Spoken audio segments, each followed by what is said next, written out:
ರಾಜ್ಯದಲ್ಲಿ ಜಾತಿ ಸಮೀಕ್ಷೆಗೆ ವೇಗ ನೀಡಲಾಗಿದೆ.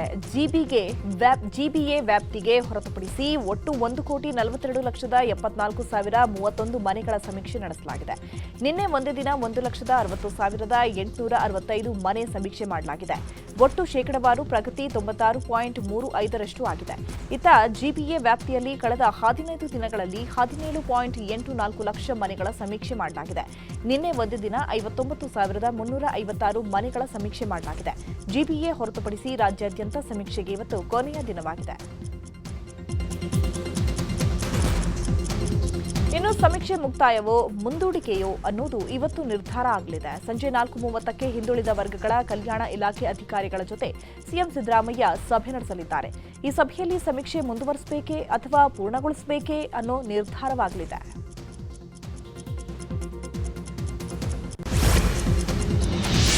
ಡಿಸಿಎಂ ಡಿಕೆ ಶಿವಕುಮಾರ್ ಕೋರಮಂಗಲದ ವಿರುದ್ಧ ಯೋಧರ ವನದಲ್ಲಿ ಬೆಂಗಳೂರು ನಡಿಗೆ ಕಾರ್ಯಕ್ರಮದಲ್ಲಿ ಭಾಗಿಯಾಗಲಿದ್ದಾರೆ. ನಾಗರಿಕರ ಜೊತೆ ನಡಿಗೆಯಲ್ಲಿ ಡಿಕೆಶಿ ಪಾಲ್ಗೊಳ್ಳಲಿದ್ದಾರೆ. ಅನಂತರ ಸಂವಾದದಲ್ಲಿ ಜನರ ಅಭಿಪ್ರಾಯ ಸಮಸ್ಯೆ ಕೇಳಲಿದ್ದಾರೆ. ಮುಖ್ಯಮಂತ್ರಿ ಸಿದ್ದರಾಮಯ್ಯ ಇವತ್ತು ಬೆಂಗಳೂರು ಗ್ರಾಮಾಂತರ ದೊಡ್ಡಬಳ್ಳಾಪುರಕ್ಕೆ ಭೇಟಿ ನೀಡಲಿದ್ದಾರೆ. ಇವತ್ತು ಆರ್ಎಲ್ ಜಾಲಪ್ಪ ಜನ್ಮ ಶತಮಾನೋತ್ಸವ ಹಿನ್ನೆಲೆ ಕಾರ್ಯಕ್ರಮದಲ್ಲಿ ಪಾಲ್ಗೊಳ್ಳಲಿದ್ದಾರೆ. ದೊಡ್ಡಬಳ್ಳಾಪುರದ ಜಾಲಪ್ಪ ಕ್ರೀಡಾಂಗಣ ಆರ್ಎಲ್ ಜೆಐಟಿ ಕ್ಯಾಂಪಸ್ನಲ್ಲಿ ಬೆಳಗ್ಗೆ 10:30ಕ್ಕೆ ಕಾರ್ಯಕ್ರಮ ನಡೆಯಲಿದ್ದು ಸಿಎಂ ಸೇರಿದಂತೆ ಹಲವು ರಾಜಕೀಯ ಗಣ್ಯರು ಪಾಲ್ಗೊಳ್ಳಲಿದ್ದಾರೆ. ಬೆಳಗಾವಿಯಲ್ಲಿ ಡಿಸಿಸಿ ಬ್ಯಾಂಕ್ ಚುನಾವಣೆಗೆ ಇಂದು ಕ್ಲೈಮ್ಯಾಕ್ಸ್ ಸಿಗಲಿದೆ. 16 ನಿರ್ದೇಶಕ ಸ್ಥಾನಗಳ ಪೈಕಿ 9 ನಿರ್ದೇಶಕರ ಅವಿರೋಧ ಆಯ್ಕೆಯಾಗಿದೆ. ಇನ್ನು 7 ತಾಲೂಕಿನ ನಿರ್ದೇಶಕ ಸ್ಥಾನಕ್ಕೆ ಇವತ್ತು ಚುನಾವಣೆ ನಡೆಯುತ್ತೆ. ಕ್ಯಾಂಪ್ ಪ್ರದೇಶದ ಬಿಕೆ ಮಾಡೆಲ್ ಸ್ಕೂಲ್ನಲ್ಲಿ ಬೆಳಗ್ಗೆ 9 ಗಂಟೆಯಿಂದ ಸಂಜೆ 4ರವರೆಗೂ ಮತದಾನ ನಡೆಯಲಿದ್ದು ಸಂಜೆ 4 ಗಂಟೆಯಿಂದ ಮತ ಎಣಿಕೆ ಪ್ರಕ್ರಿಯೆ ಪ್ರಾರಂಭ ಆಗುತ್ತೆ.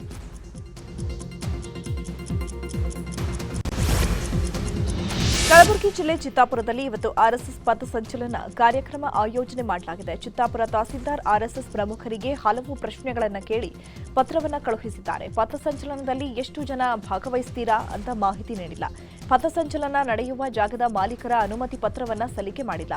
ಲಾಠಿ ಅಥವಾ ಆಯುಧಗಳು ಎಷ್ಟು ಬಳಕೆ ಆಗುತ್ತೆ ಅಂತ ಮಾಹಿತಿ ಕೊಟ್ಟಿರೋದಿಲ್ಲ. ಆರ್ಎಸ್ಎಸ್ ಸಂಘಟನೆಯ ನೋಂದಣಿ ಪ್ರಮಾಣ ಪತ್ರದ ಪ್ರತಿಯನ್ನೂ ಸೇರಿದಂತೆ 10 ಪ್ರಮುಖ ಅಂಶಗಳನ್ನು ಉಲ್ಲೇಖಿಸಲಾಗಿದೆ. ಚಿತ್ತಾಪುರ ತಹಸೀಲ್ದಾರ್ ಕೇಳಿರುವ 12ರಲ್ಲಿ 11 ಪ್ರಶ್ನೆಗಳಿಗೆ ಆರ್ಎಸ್ಎಸ್ ಪ್ರಮುಖರು ಉತ್ತರವನ್ನ ಕೊಟ್ಟಿದ್ದಾರೆ. ಆದರೂ ತಹಸೀಲ್ದಾರ್ ಅವರಿಂದ ಯಾವುದೇ ಪ್ರತಿಕ್ರಿಯೆ ಇಲ್ಲ. ಹೀಗಾಗಿ ಇವತ್ತು ಪಥಸಂಚಲನಕ್ಕೆ ಷರತ್ತುಬದ್ಧ ಅನುಮತಿ ನೀಡುವ ಸಾಧ್ಯತೆ ಇದೆ. ಚಿತ್ತಾಪುರದಲ್ಲಿ ಆರ್ಎಸ್ಎಸ್ ಪಥಸಂಚಲನಕ್ಕೆ ಅನುಮತಿ ನಿರಾಕರಣೆ ಗಲಾಟೆ ವಿಚಾರದ ಚರ್ಚೆ ಜೋರಾಗಿದೆ. ಈ ಬಗ್ಗೆ ಮೈಸೂರಿನಲ್ಲಿ ಮಾತನಾಡಿದ ಸಿಎಂ ಸಿದ್ದರಾಮಯ್ಯ, ಅಲ್ಲೇನಾಗಿದೆ ಅನ್ನೋದೇ ಗೊತ್ತಿಲ್ಲ. ನಾವು ಆರ್ಎಸ್ಎಸ್ ಟಾರ್ಗೆಟ್ ಮಾಡಿಲ್ಲ. ಇದೆಲ್ಲ ಸಂಘ ಸಂಸ್ಥೆಗಳಿಗೂ ಅನ್ವಯ ಆಗುತ್ತೆ. ಈ ಹಿಂದೆ ಜಗದೀಶ್ ಶೆಟ್ಟರ್ ಸಿಎಂ ಆಗಿದಾಗ ಸಾರ್ವಜನಿಕ ಸ್ಥಳಗಳಲ್ಲಿ ಕಾರ್ಯಕ್ರಮ ಮಾಡೋದಕ್ಕೆ ಅನುಮತಿ ಕಡ್ಡಾಯ ಅಂತ ಜಾರಿ ಮಾಡಿದ್ರು. ಆಗ್ಯಾರು ಕೇಳಲಿಲ್ಲ.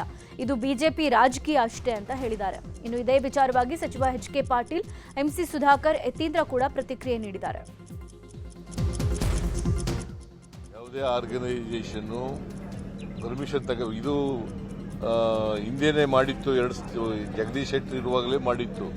ಅದನ್ನು ರಿಪೀಟ್ ಮಾಡಿದ್ದೀವಿ ಅಷ್ಟೇ. ಜಗದೀಶ್ ಶೆಟ್ಟರ್ ಯಾಕೆ ಮಾಡಿದ್ದಾಗ ಯಾಕೆ ಮಾಡಲಿಲ್ಲ?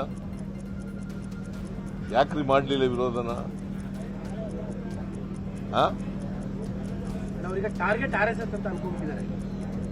ಟಾರ್ಗೆಟ್ ಆರ್ಎಸ್ಎಸ್ ಅಲ್ವೇ ಅಲ್ಲ. Any organisation.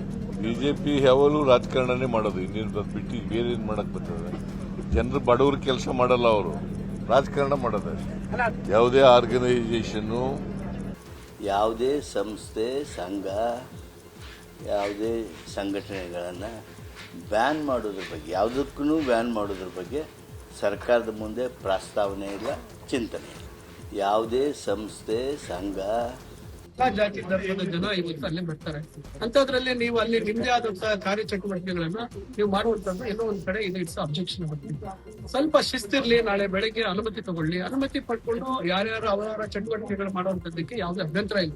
ಆದ್ರೆ ಸ್ವೇಚ್ಛಾಚಾರ ಅನ್ಕೊಂಡು ನಾವ್ ಎಲ್ಲಿ ಏನ್ ಬೇಕಾದ್ರೆ ಮಾಡ್ಬೋದು ಅಂತಕ್ಕಂಥದ್ದಕ್ಕೆ ಕಡಿವಾಣ ಆಗ್ಬೇಕು. ಆ ರೀತಿ ಆಗ್ಬಾರ್ದು ಅಂತಕ್ಕಂಥ ಸದುದ್ದೇಶ. ಇದು ಕೇವಲ RSS ಮತ್ತೊಬ್ಬರು ಅಂತಕ್ಕಂಥದ್ದು ಎಲ್ಲರಿಗೂ ಅನ್ವಯಿಸುತ್ತೆ. ನಾಳೆ ಮತ್ತೊಬ್ಬರು ಸಂಘ ಸಂಸ್ಥೆಗಳು ಆ ರೀತಿ ಒಂದು ನಾವು ಅದಕ್ಕೇನೆ RSS ಅನ್ರಿಜಿಸ್ಟರ್ಡ್ ಆರ್ಗನೈಸೇಷನ್ ಅವ್ರು ಯಾರ್ಯಾರು ಅನುಯಾಯಿಗಳಿದ್ದಾರೆ ಗೊತ್ತಿಲ್ಲ, ಅವ್ರು ಯಾವುದ್ಯಾವುದು ಉಪಸಂಘಟನೆಗಳಿವೆ ಗೊತ್ತಿಲ್ಲ. ಆದರೂ ಕೂಡ ಅವರು ಸಾರ್ವಜನಿಕ ಸ್ಥಳಗಳಲ್ಲಿ ಮತ್ತು ಶಾಲಾ ಕಾಲೇಜುಗಳಲ್ಲಿ ತಮ್ಮ ಚಟುವಟಿಕೆಗಳನ್ನು ನಡೆಸ್ತಾ ಇರ್ತಾರೆ. ಬೇರೆ ಸಂಸ್ಥೆಗಳಾದರೆ ಪೂರ್ವಾನುಮತಿ ಇಲ್ಲದೆ ನಡ್ಸೋಕ್ಕೆ ಸಾಧ್ಯ ಆಗುತ್ತಾ? ಇಲ್ಲ. ಆದರೆ RSS ಅವ್ರಿಗೆ ಮಾತ್ರ ಬೇರೆ ಒಂದು ಕಾನೂನು, ಇಡೀ ದೇಶಕ್ಕೆ ಒಂದು ಕಾನೂನು, RSS ಅವ್ರ ಒಂದು ಕಾನೂನು, ಅದು ಮಾಡೋದಕ್ಕಾಗೋದಿಲ್ಲ. ಮತ್ತು RSS ಒಂದು ಪೊಲಿಟಿಕಲ್ ಆರ್ಗನೈಸೇಷನ್, ಒಂದು ರಾಜಕೀಯ ಪಕ್ಷಕ್ಕೋಸ್ಕರ ಕೆಲಸ ಮಾಡ್ತಿರುವಂಥ ಒಂದು ಸಂಸ್ಥೆ, ಒಂದು ಪರ್ಟಿಕ್ಯುಲರ್ ನಿರ್ದಿಷ್ಟವಾದಂಥ ರಾಜಕೀಯ ಸಿದ್ಧಾಂತ ಇಟ್ಕೊಂಡು ಅದನ್ನು ಹರಡಬೇಕು ಅಂತ ಪ್ರಯತ್ನ ಮಾಡ್ತಿರೋರು. ಸೊ ಹಾಗಾಗಿ ಒಂದು ಅಜೆಂಡಾ ಇಟ್ಕೊಂಡು, ಪೊಲಿಟಿಕಲ್ ಅಜೆಂಡಾ ಇಟ್ಕೊಂಡು ಕೆಲಸ ಮಾಡ್ತಿರುವಂಥ ಸಂಸ್ಥೆಗೆ ಆ ರೀತಿ ಸಂಪೂರ್ಣ ಸ್ವಾತಂತ್ರ್ಯ ಕೊಡೋಕ್ಕೆ ಸಾಧ್ಯ ಆಗೋದಿಲ್ಲ. ನಾವು ಅದಕ್ಕೇ ಆರ್ಎಸ್ಎಸ್ ಚಟುವಟಿಕೆಗೆ ಸರ್ಕಾರಿ ಜಾಗಗಳನ್ನು ಬಳಕೆ ಮಾಡುವುದಕ್ಕೆ ನಿಷೇಧ ಹೇರಿರೋ ವಿಚಾರಕ್ಕೆ ಸಂಬಂಧಪಟ್ಟಂತೆ ಮಾಜಿ ಸಿಎಂ ಎಚ್ಡಿ ಕುಮಾರಸ್ವಾಮಿ ಪ್ರತಿಕ್ರಿಯೆ ನೀಡಿದ್ದಾರೆ. ಹಾಸನದಲ್ಲಿ ಮಾತನಾಡಿದಂತಹ ಎಚ್ಡಿಕೆ, ಈ ನಿರ್ಧಾರ ಸುಮ್ಮನೆ ಒಂದು ಕುಂಟು ನೆಪ. ರಾಜ್ಯದಲ್ಲಿ ಹಲವಾರು ಸಮಸ್ಯೆಗಳಿವೆ, ಜನರ ಬದುಕಿಗೆ ಏನ್ ಮಾಡಬೇಕು ಅದನ್ನ ರಾಜ್ಯ ಕಾಂಗ್ರೆಸ್ ಸರ್ಕಾರ ಮಾಡ್ತಾ ಇಲ್ಲ ಅಂತ ತಮ್ಮ ಆಕ್ರೋಶವನ್ನ ವ್ಯಕ್ತಪಡಿಸಿದರು.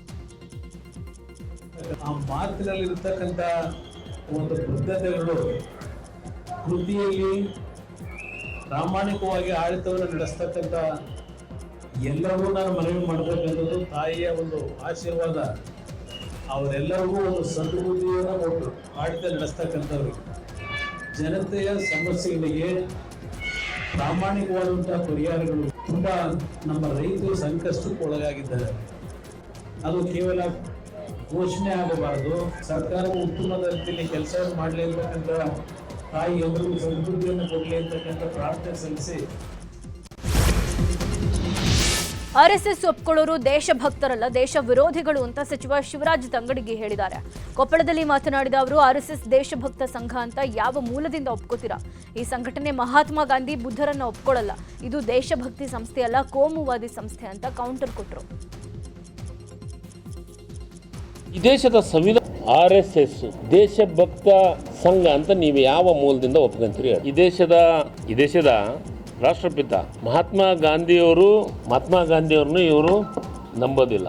RSS ಗಾಂಧಿಯವ್ರನ್ನ ಒಪ್ಕೊಳಂಗಿಲ್ಲ, ಬುದ್ಧನ ಒಪ್ಕೊಳಂಗಿಲ್ಲ, ಬಸವಣ್ಣ ಎಲ್ಲರೂ ಒಪ್ಕೊಳಂತ ಬಸವಣ್ಣ ಅವ್ರನ್ನು RSS ಅವ್ರು ಒಪ್ಕೊಳಂಗಿಲ್ಲ. ಈ ದೇಶದ ಸಂವಿಧಾನವನ್ನು ಬರೆದಂಥ ಬಾಬಾ ಸಾಹೇಬ್ ಅಂಬೇಡ್ಕರ್ನು RSS ಅವ್ರು ಒಪ್ಕೊಳಂಗಿಲ್ಲ.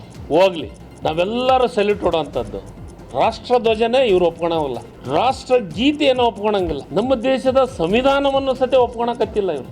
ಮತ್ತು ಯಾವ ದೇಶ ಪ್ರೇಮದ ಒಂದು ಸಂಸ್ಥೆ ಅಂತ ಹೇಳ್ತೀರಿ? ಇಲ್ಲಿವರೆಗೆ ಆರ್ಎಸ್ಎಸ್ ಪಥಸಂಚಲನದಲ್ಲಿ ಪಾಲ್ಗೊಂಡಿದ್ದಂತಹ ಪಿಡಿಒ ಅವರನ್ನ ಸರ್ಕಾರ ಅಮಾನತು ಮಾಡಿತು. ಈ ಬಗ್ಗೆ ನ್ಯೂಸ್ 18 ಜೊತೆ ಮಾತನಾಡಿದಂತಹ ಮಾಜಿ ಶಾಸಕ ಮಾನಪ್ಪ ಬಜ್ಜರ್ ಸರ್ಕಾರದ ವಿರುದ್ಧ ಗರಮಾದರು. ಏಕಾಏಕಿ ಅಮಾನತು ಮಾಡಿರೋದು ಬಹುದೊಡ್ಡ ಅನ್ಯಾಯ. ಆರ್ಎಸ್ಎಸ್ಗೆ 100 ವರ್ಷದ ಇತಿಹಾಸ ಇದೆ. ಕನಿಷ್ಠ ನೋಟಿಸ್ ಕೊಡದೆ ಯಾವುದೇ ಅಮಾನತು ಮಾಡಿರೋದು ತಪ್ಪು ಅಂತ ಹೇಳಿದ್ದಾರೆ. ಆದರೆ ನಿಮ್ಮನ್ನು ಅಮಾನತು ಮಾಡಿ ಇವತ್ತು ನೌಕರದವರು ಭಾಗಿಯಾಗ್ತಕ್ಕಂಥದ್ದು ಇದು ಮೊದಲಿಂದನಲ್ಲ. ಭಾಳಷ್ಟು ವರ್ಷಗಳಿಂದ ನಡೆದು ಬಂದಿರತಕ್ಕಂಥದ್ದು. ಅನೇಕ ನೌಕರದವರು ಅನೇಕ ಪಥಸಂಚಲನದಲ್ಲಿ ಭಾಗಿಯಾಗಿದ್ದಾರೆ. ಯಾರ ಮೇಲೆ ಇವತ್ತಿಗೆ ಕ್ರಮ ಆಗಿಲ್ಲ. ಇದು ಮೊದಲನೇ ಬಾರಿಗೆ ಏಕಾಏಕಿ ಒಂದು ಎಚ್ಚರಿಕೆ ನೋಟಿಸನ್ನು ಕೊಡಬೇಕಾಗಿತ್ತು. ಬೇಡ, ನೋಟಿಸ್ ಕೊಡೋದಕ್ಕಿಂತ ಮೊದಲ ಸರ್ಕಾರ ಆದೇಶ ಮಾಡಬೇಕಾಗಿತ್ತು. ಯಾರಾದರೂ ನೀವು ಸ್ವಯಂ ಸೇವಕ ಸಂಘದ ಶತಾಬ್ದಿ ನಿಮಿತ್ತ ಗಡಿ ಜಿಲ್ಲೆ ಚಾಮರಾಜನಗರದಲ್ಲಿ ಪಥಸಂಚಲನ ಆಯೋಜಿಸಲಾಗಿತ್ತು. ಪಥಸಂಚಲನದಲ್ಲಿ 500ಕ್ಕೂ ಹೆಚ್ಚು RSSನ ಸ್ವಯಂ ಸೇವಕರು ಭಾಗವಹಿಸಿದರು. ನಗರದ ಚಾಮರಾಜೇಶ್ವರ ದೇವಾಲಯದ ಬಳಿಯಿಂದ ಹೊರಟ ಪಥಸಂಚಲನ ನಗರದ ಪ್ರಮುಖ ರಸ್ತೆಗಳಲ್ಲಿ ಸಾಗಿ ಮತ್ತೆ ಚಾಮರಾಜೇಶ್ವರ ದೇವಾಲಯದ ಬಳಿ ಕೊನೆಗೊಂಡಿತ್ತು. ಬೆಂಗಳೂರು ದಕ್ಷಿಣ ಜಿಲ್ಲೆಯ ಚನ್ನಪಟ್ಟಣ ನಗರದಲ್ಲಿ ಇವತ್ತು ಸಂಜೆ 4:30ಕ್ಕೆ RSS ಪಥಸಂಚಲನ ಕಾರ್ಯಕ್ರಮ ಪ್ರಾರಂಭ ಆಗುತ್ತೆ. ಬಿಜೆಪಿ ಜಿಲ್ಲಾಧ್ಯಕ್ಷ MN ಆನಂದಸ್ವಾಮಿ ಹಾಗೂ ಬಿಜೆಪಿ ಕಾರ್ಯಕರ್ತರು ಕೂಡ ಭಾಗಿಯಾಗಲಿದ್ದು, ನಗರದಲ್ಲಿ ಸುಮಾರು 2 ಕಿಲೋಮೀಟರ್ಗೂ ಹೆಚ್ಚು ದೂರ ಕಾಲ್ನಡಿಗೆ ಜಾಥಾ ನಡೆಸಲಿದ್ದಾರೆ.